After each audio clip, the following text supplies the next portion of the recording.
Você chegou a estudar sobre os conservadores ingleses ou não?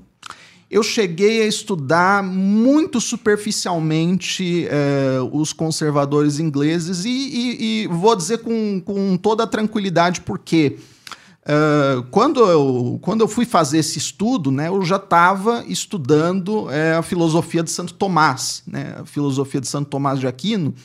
E aí o que eu percebi? Eu percebi, olha, o pouco que há de verdade nos conservadores ingleses é muito melhor fundamentado na obra de Santo Tomás. Então não preciso perder tempo com isso. Falo isso com toda tranquilidade para vocês, pessoal. Não façam curso de conservadorismo anglo-saxônico, essas coisas. Não precisa, tá tudo em Santo Tomás e é melhor, né? A gente não tem tempo para ler tudo, né? A gente não tem tempo para ler tudo. Então a gente precisa ser seletivo. Vamos então pegar aquilo que tem melhor qualidade. Qual é o vício fundamental do conservadorismo anglo-saxônico? É que ele atribui um valor quase absoluto à tradição, né? E a tradição, né, isso está muito presente na obra de David Hume, que eu citei aqui como um dos grandes, né, arautos do liberalismo. Então, por que uma prática social ela deve ser, defendida e sancionada pelo Estado? Porque ela está na tradição. Mas não se examina se essa prática ela é em si mesmo justa ou injusta, né? A tradição ela se torna uma espécie de bezerro de ouro, né, para os conservadores anglo-saxões. Eles falam, aquilo que está na tradição, aquilo que foi feito de geração em geração, isso deve ser conservado, etc. Peraí, não é bem isso. Não é porque está na tradição que deve ser conservado, mas é porque é em si mesmo justo que algo, né, uma prática, deve ser conservada. Então, mas parece que eles são incapazes de raciocinar isso, né? De definir uma coisa como certa e errada, metafisicamente. São incapazes, né? Eles são. E isso resulta da onde? Resulta que, no final das contas, o critério do certo e do errado está onde? Não está na justiça objetiva, está no sentimento. Aquilo que é certo e errado, aquilo que a sociedade vai considerar como certo e errado, é aquilo que a maioria sente como certo e como errado. Mas aqui eu falo para o nosso senso comum. A maioria não pode muito bem estar corrompida?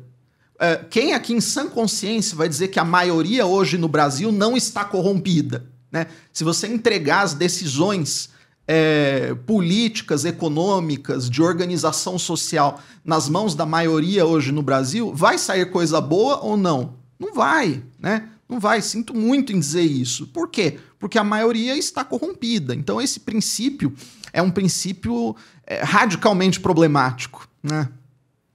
Qual que foi o apogeu do liberalismo? Nós estamos vivendo uma época liberal ou não? Olha, a curva, né, ascendente do liberalismo, ela é constante desde... Eu vou colocar aqui um marco, né, a partir do qual essa curva ascendente ela só vai ganhando, né, em força, em incremento. Esse marco é a Guerra dos 30 Anos. A Guerra dos 30 Anos que acontece na Europa de 1618 até 1648. Esta foi a última guerra que foi travada por motivo eminentemente religioso, né?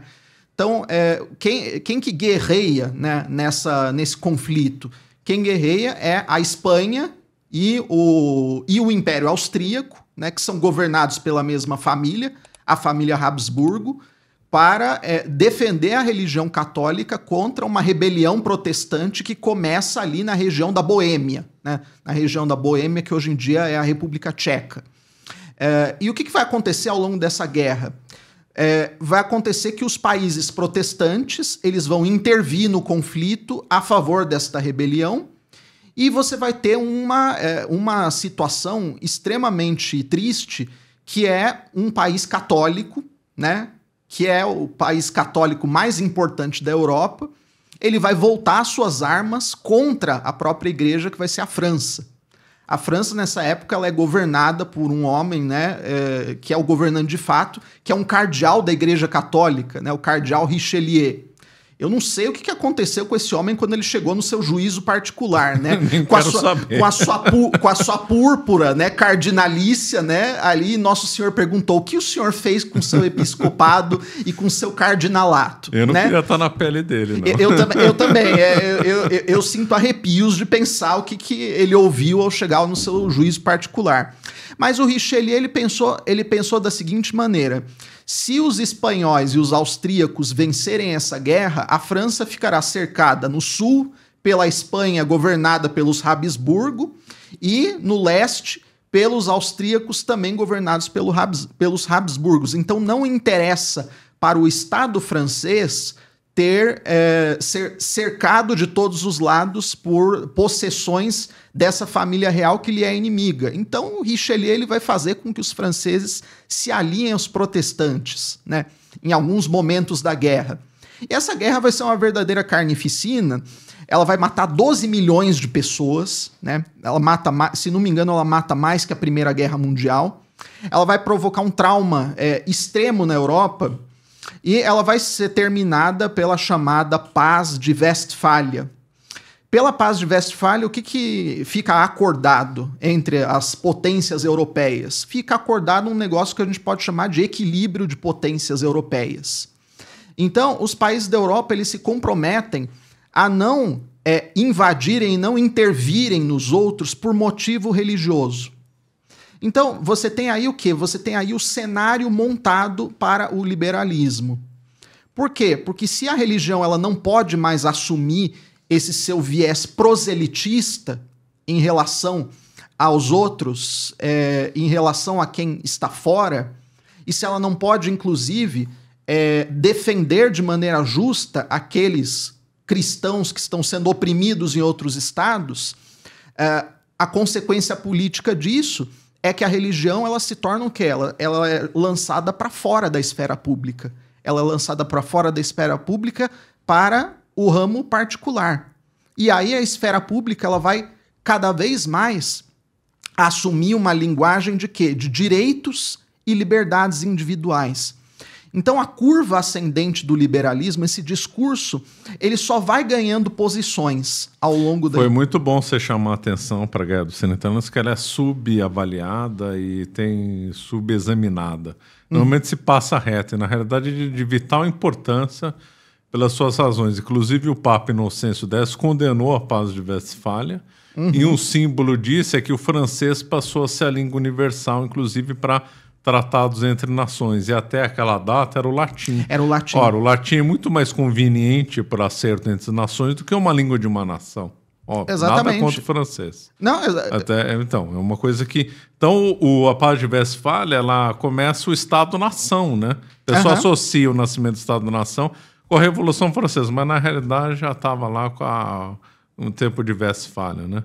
Já estava lá. Poucos, na realidade, na diplomacia se estuda muito, né? Inclusive o Kissinger, que eu, logicamente, não gosto dele, mas ele comenta muito bem sobre essa coisa de Westfália. Então foi muito bom você lançar a luz aí sobre a Guerra dos 30 Anos. Triste Guerra dos 30 Anos, né?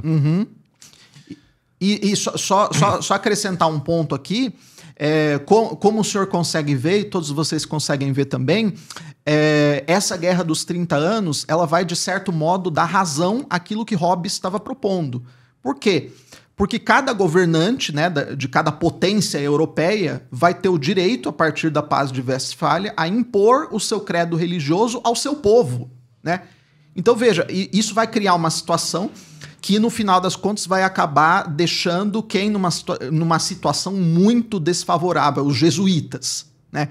Porque os jesuítas, eles eram um exército a serviço do Papa, e eles atuavam em todas as nações europeias. Então, depois da Paz de Westfália, eles vão ser automaticamente vistos como inimigos do Estado. Você acaba de assistir um corte do Caravelas Podcast. Na tela está aparecendo o episódio completo e outro corte. Muito obrigado pela atenção.